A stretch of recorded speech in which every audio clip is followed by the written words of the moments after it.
Assalamualaikum and a very good day, everyone. Welcome to today's webinar where we will cover an essential topic for any business, which is budgeting. But today specifically, we are going to discuss on how to develop your ideas on a limited budget. My name is Nabil Jalil and I'll be your host for today. So on this webinar, we will be covering four main takeaways, right? Number one will be budgeting challenges. Number two, best practices. Number three, budgeting tools and technology. Number four is budgeting trends. And we have two amazing speakers today, Mr. Taufik from ProStrain Technologies, a company that is based in Meranti Park, Kuala Lumpur, that was established in 2018. The company is a robotics service provider that specializes in custom robotic solutions and industrial automation. And the company also provides engineering services for product development, essentially in compliance for standards, right? Mr. Taufik, so we'll jump into Mr. Taufik's background and all that a little bit, but I like to also introduce Miss Roslyn from Meranti. She currently leads the pre-commercialization program for the Ecosystem Development Unit of Meranti. And I'd like to say to you, welcome back as well. So to start it off, I would pass to Mr. Taufik to give a brief introduction of what you do at your company and how Meranti has helped you the past couple of years as well. Okay, my name is Taufik. I'm co-founder of a company named ProStrain Technologies Sdn Bhd, based in Meranti, as mentioned by Nabil. We offer innovative solutions that deals a lot in robotics and automations for customers, mainly in Malaysia. And we also provide engineering services in product compliance whenever a customer want to develop the product and then they want to market it in overseas or even in Malaysia. Okay. So we have been established 2018 and it has been 5 years for us in Meranti. It's a good experience here in Meranti. Thank you for the introduction, Mr. Taufik. So over to you, Ms. Roslyn. Assalamualaikum. Thank you, Nabil, and everyone here. As you will know, you probably seen me before in the previous webinars, but yes, I am with Meranti right now, specifically under the Ecosystem Development Unit. So Meranti ni banyak the business unit. One of them is ecosystem development, where under that unit we have one is on enterprise development itself, where we provide content, programs, developmental support. The other ones, of course, is while we build your capability or your knowledge and skills in that sense. But the other units are responsible for making that idea or the innovation come to life, in the sense that it provides engineering support, it provides labs or living labs or test beds to test your innovations or your technologies. We also have a nexus where we help with your production. Sometimes you have products that you need packaging, and sometimes if you're in the biotechnology sector, you will need some research to be done on this. This is the age where technology is getting faster and deeper, right, to the core of it. So we are consolidated now together with the technology park to bring research and development, because we understand, we know now that there are so many innovations in the universities or in the academic space that would very much complement what some entrepreneurs or startup out there are working on. Thank you, Ms. Roslyn. Really appreciate the introduction. And yes, you ended it on a good note that we're going to talk about budgeting, right? So I think Mr. Taufik with his company also plays an important key role, because if you want to develop an idea, you require a lot of technology or engineering, especially if you're focusing in tech, right? So both of you have the breadth of experience and also knowledge to be able to tell us, hey, actually, if you want to start a startup idea or tech idea, it is hard, but there's a way to do it. And hopefully in this discussion, all of our viewers will be able to get those things towards the end of the day. Okay. So let's dive deeper into the questions in terms of, first and foremost, is the budgeting challenges, right? So my question to both of you, most probably Mr. Taufik can answer first on this. What is the current economic climate in Malaysia and its impact on budgeting for an idea or an invention, specifically in Malaysia? Of course, yes. With the current economic challenges, a lot of climate issues, so budgeting is very much impacted, especially for those who are doing production. But for those who are doing new ideas and innovation, they need to be creative, because these are the one which will be a game changer for the next future. So we have any ideas or any innovation in terms of budgeting, we have to be creative. And importantly, every innovation has to be beneficial and, most important, profitable. Especially after the pandemic, right? The economic changes due to various factors, and therefore it increased the cost. But Right. our in business, we have to be very adaptive, and we have to remain focused, and we have to stay positive. Otherwise, we can't make money. Actually, one thing that I remember when I was first in Proton, I was there in Proton in 2004. A friend told me, whenever there is a crisis, there is opportunity. So I think that as a good words. So in any kind of a situation, especially nowadays we have economic challenges, there will be a new opportunity for us, especially for the innovators. So what are your thoughts on that, Ms. Roslyn? Yes, personally, after being more close to about a decade in this being around entrepreneurs and innovators,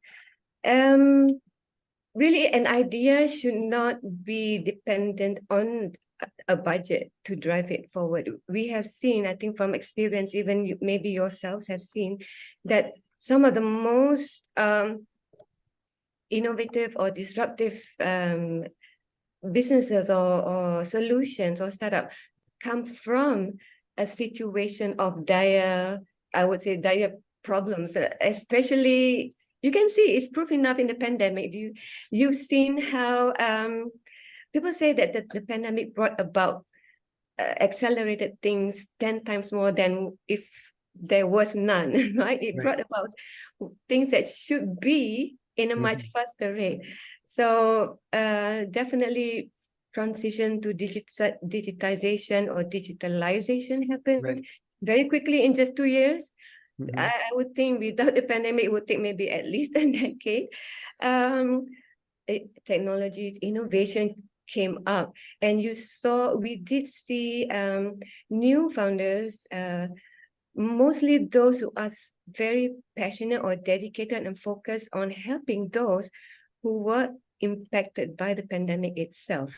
I would concur dengan Encik Taufik when we say that the bigger the problem is, the bigger the opportunity. So those who with that mindset or the soul of wanting to improve lives, they saw the biggest opportunity here. Yeah, I would agree with what Rosalie mentioned just now. So in any innovation, first thing, budget is, I would say, that is secondary lah. The first thing, you have to make sure it has some unique value. I mean, in words we call it USP, unique selling proposition, right? Right. So, but then of course, budgeting is a must in order for you to know who is your target customer. So is it a business to business, business to consumer, right? So if is it business to consumer, you have to make it a little bit affordable to them. Right. You know, I'm born in 1980s, so I can see the evolution of many things, right? In entertainment, in some gadget, in computer, right? So previously, if people want to listen to music, they use Walkman, right? And then they have a separate phone. They have separate land phone and also landline, and then a separate smartphone, right? And then later, when Steve Jobs came into the idea where it combined everything, so you see, that is the evolution. Okay, so Mr. Taufik, especially since we're talking about budgeting still, when you first started your company, ProStrain, what are the main budgeting challenges that you went through? Yeah, I think it goes similar to all other entrepreneurs whenever they start the business, right? Normally they start with a very low capital. Whatever pocket money from the directors or the owners, will be the budget. So Mhm. we are two, and then we start from a very little amount. We have to be Yes. selective in all the projects. We start low and then we evolve from then. As mentioned by Puan Roslin, we also selective in terms of project. Whenever project there is a deposit, then we can take it. But it is different Right. story now lah. So it's pretty much a similar approach of bootstrapping, as you get money from your client and then you roll the money, make it bigger, and then you continue that cycle. But I'm pretty sure there was some point in time where the cash flow somehow did not follow through the way that you plan it. Then how do you solve your budgeting issues to make sure the company still runs, or during the past how many years that you've been in business tapi tak pernah lalui benda macam ni lagi? I would say pandemic lah will be pandemic is the hardest period for me. I think it goes to all industries lah. Most of our team members are all engineers. They are doing design, they are doing programming. So we have to keep them. We have to make sure they are paid every month, right? So, Yes. but then that time the economic was very slow. There are some projects, but the progress is very slow, right? PKP, people don't go to work, you know. Whenever project have to be completed in 3 months, and it's getting longer, 6 months, and in fact, sometimes 9 months, right? So that affect cash flow very much. What I'm hearing from you is you're doing a lot of forecasting and making sure you have discipline to maintain within those forecasting as well, to make sure that the financials stay correct lah. Because sometimes most people boleh plan, right? But bila sampai to the point, boleh lah spend sikit kat sini, spend sikit kat extra. You have to be disciplined. That's what I'm hearing from you. And that's why you're successful in that sense. Is there any way that Meranti can help with finance related issues? I won't say unfortunate, but unfortunately, Meranti itself does not have any funds to give out. But we are the appointed agency to manage funds coming from the Ministry of Science, Technology and Innovation. So one of those funds is the Strategic Research Fund. This is specifically designed for businesses or startups at the R&D stage, coming up with something new, between the stage of getting your proof of concept and getting that POC out there to be tested. Technically, this would fall between technology readiness level of 3 to 5. The fund itself is for 2 to 9 actually, but the critical time is where you are between 3 to 5. Because this is quite a fragile period where you can either, for some of us, it could be a make or break time. So that fund is for you to continue with your research, because sometimes not simple research that you need to do to know who are your market, who are the people doing this. You need to be on the ground. There's a lot of things involved that would cost money. Sometimes traveling phone is one of the costs. This fund is designed for this. For those yang earlier, sikit macam still ideating, there is, but that one is directly managed by MOSTI. You can check these funds out. And if you do need to speak to anyone about how to apply or if you're the right fit, there are contact people that you can get it from the website under Dana. System Dana Bersepadu, they call it STP. Specifically useful, we are putting the focus areas in drone technology, agriculture technology, agri-tech, health technology or health tech, and 5G. So if any one of you are in this stage or in this pillar looking for some external injection for you to continue with your R&D in this space, please come and talk to us about this. All right. So next is for us to go some of the best practices from your point of view, Mr. Taufik, and so Ms. Roslin. So the first question would be, what are your top budgeting tips or best practices that you've learned from your experience that can be implemented in a business or startup? Okay, thank you, Nabil. So the question is, what is the best practices in budgeting tips? Okay, all right. So Right. like my company, most of the time we are doing robotics and industrial automation. So and so which means we do a lot of innovation, new solution for the customer, right? So it goes before the budgeting, which means you need to define all your system, right? Which means here robotics lah. Okay, so we have to define the robot goals, which covers the objectives, functions, what are the mechanisms, what is the problem statement, what is how do you solve the problem, and then we have to predict some failure modes. Okay, so all these details, right, that I mentioned before, we have to mention during the budgeting, so that we don't miss any item, especially the big one. To me personally, I would equate a startup or a business as a living thing, because you will go through stages. Doesn't mean that if you overcome your your funding or your budgeting challenges at the beginning, you okay lah, settle, dah dapat profit. Now we grow, no more challenges. I hate to say this, that's not true. If that's a dream come true, we all want that dream. But then again, you being already an entrepreneur, you would already have that DNA to overcome this. So if you look at the stages of a business or a startup, there's always a pre-startup masa. It's just an idea, and then team pun you tak ada, idea pun macam should we do this, should we do that, kan? So there's a lot of experimenting there, and most of that funding or financing at that point will come from your own pocket. And this is where a tip we advise is to calculate. If you are thinking of leaving your day job, make sure you have enough to last you for how many. You would know by then, kalau like Cik Taufik cakap, the business, how long would you need before the first funding or customer will come in. That this totally varies, because those macam robotics kan, it will take time for that technology to be developed. So now in these times, we are alhamdulillah, there are funds that are meant to help you with doing that research, which you can apply from MOSTI. There's a website, on the MOSTI website, there is a tab there which you can go under. There I think about 7-8 types of funding at the various levels of you growing.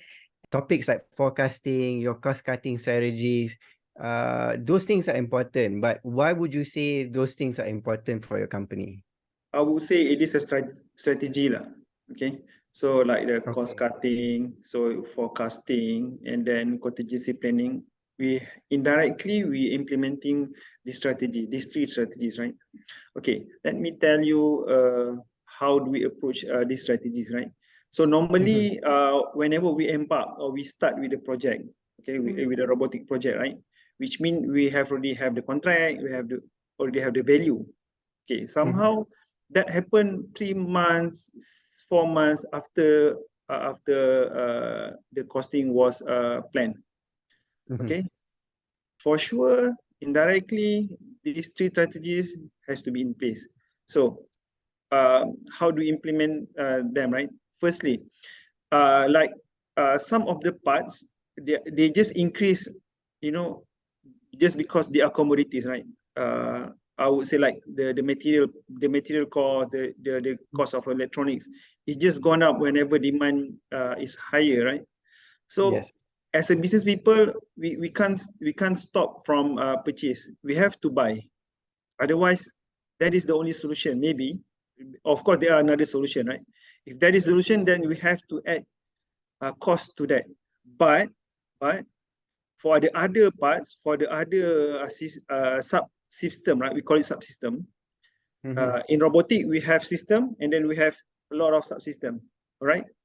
So in order to cover up the high cost for the one subsystem, we have to make sure another subsystem, we have to negotiate with the vendors, with the suppliers, so that we can get some discount. Because sometimes you don't know what is in the future. During the project, maybe another subsystem also increase. Contingency planning, for me, it is a must, especially if the system or the robotic system require R&D. So whenever we have all the budget in details, we have to make sure we have to control the budget. Yeah, because in a project, we have to make sure we are profitable. Okay. Of course. Yeah. And one thing, one of the budgeting tool that I forgot to mention is time. Okay. Yeah. Money, we can get it. But times 24 hours, 24 hours. There is no 25 hours in the day, right? In summary, time is also a budgeting for us. I think let's try and dig deeper in terms of what are the tools that perhaps some of the viewers can use immediately, especially for entrepreneurs and small business owners.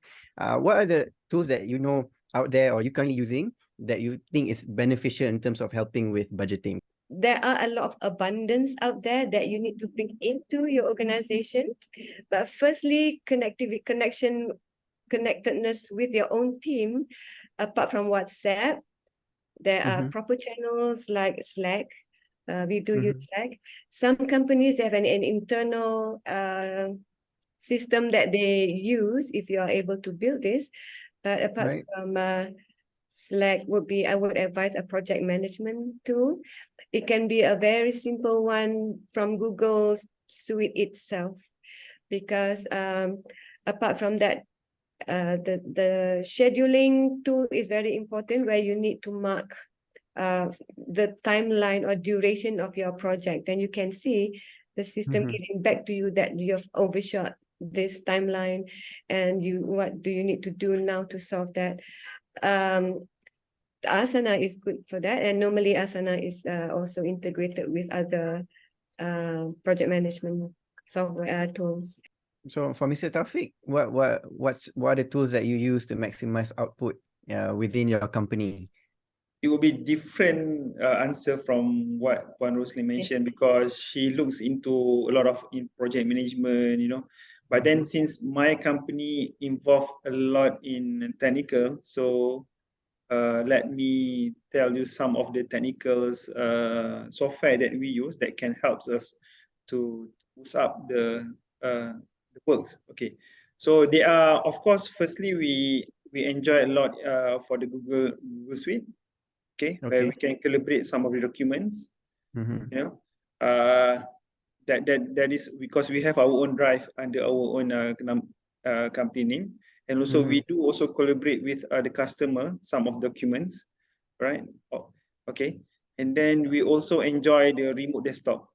Sometimes we have equipments in other state, right? Because we develop a robotic system for other customer, which all over places in Malaysia.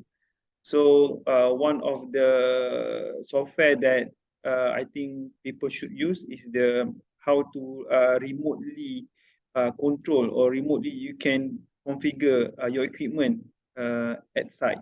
But I just want to dig a bit deeper. When you mentioned about all those softwares, of course, you can only afford those when you are at your stage at the moment, right? But let's walk you back through when you were in 2018, 2019. What are the softwares that you use? Macam we're trying to start with limited budget, kan? What are the software that you use for a year or two? Macam try and use it as much as possible to make sure that you're profitable. I would say back then, 2018 and 2023 is only 5 years, right? So not much different. Of course, there are some tools that we don't use, and now we are using it. Okay. Mostly they are open source in the internet. Okay. In fact, nowadays, because let's say if you want to have Word, Excel, PowerPoint, right? Google have everything on it. Of course, they are not very much comprehensive as what Microsoft offer. Okay, at least you can do a basic one. Yeah, they even have upper project management basic pun, so that everybody will access, and it allows us also to work everywhere. So sometimes we need to be everywhere, sometimes we cannot go to office, but there's no reason for us to, I don't have to file. So yeah, so that's the wonder of technology lah, that we can enjoy these days. I'd like to cover one last topic, which is budgeting trends. All right. So since we're talking about budget throughout the webinar, what are the trends that you both see in the marketplace at the moment that people are doing that's a bit different? Like in your way, for example, in engineering, you said that you have like a proprietary way to plan to make sure that all those subparts and all that. But what are the things that you see in your industry that people are doing a bit different or a bit like ahead of the curve to be better at budgeting? Of course, I've been working for more than about 20 years. Okay. I saw economic crisis previously once in a decade, but then in the first five years, right, we see this crisis like happening now and then happening next year and then happening after that, right? Just because of the war and then inflation, pandemic, a lot of factors.